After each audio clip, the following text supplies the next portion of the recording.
As a family physician with over 25 years experience, I am asked for advice and direction for stress, depression, and anxiety almost daily.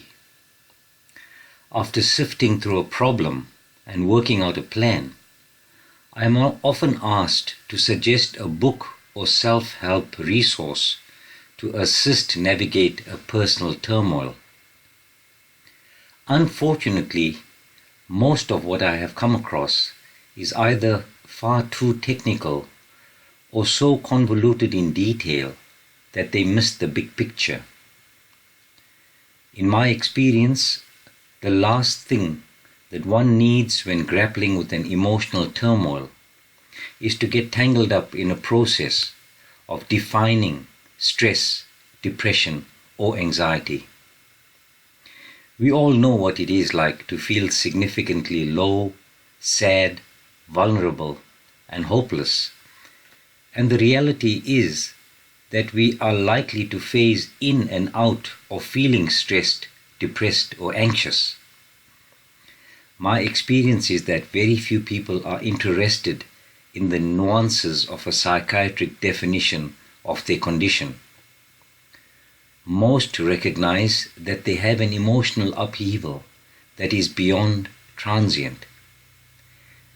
They recognize that they have a loss of mental equilibrium and require assistance or practical guidelines in dealing with the problem. The last thing that one needs when going through a significant emotional challenge is a convoluted process whereby they are pigeonholed into a diagnosis that satisfies some criteria. What people crave are answers and practical advice and guidelines. In acknowledgement of the volumes of excellent literature on stress, depression, and anxiety, I have elected to roll these three entities into one bundle and call it an emotional or mental upheaval. I recognize the transgression. This decision was not taken lightly, and I realize that it may alarm and even disgust the purists out there.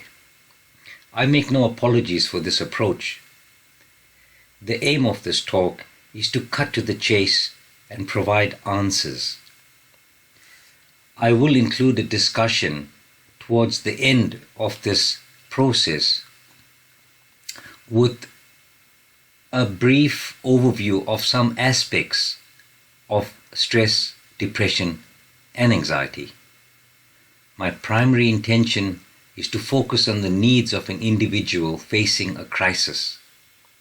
It meets the needs of a person whose urgency does not allow a leisurely exploration of some erudite text.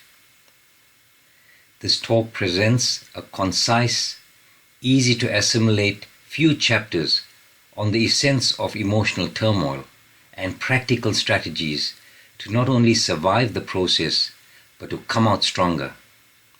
It is practical and succinct with bite-sized chapters to help you cope when your own life wobbles.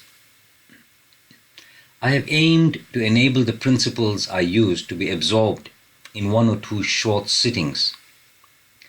Because I have resolutely avoided padding it out, it provides the briefest of summaries on an important principle.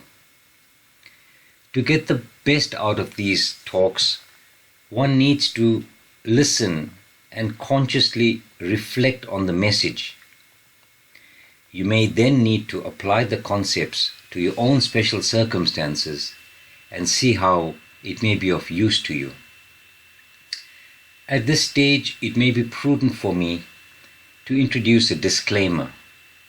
What I am providing here is simply a guideline and an honest attempt to help you cope with an immediate upheaval. It should not replace the assistance of your own medical practitioners, and it is important that if you think your problem is severe, then to seek urgent professional advice. Thank you. The following chapter will go into a discussion of the essence of psychological despair. Thank you.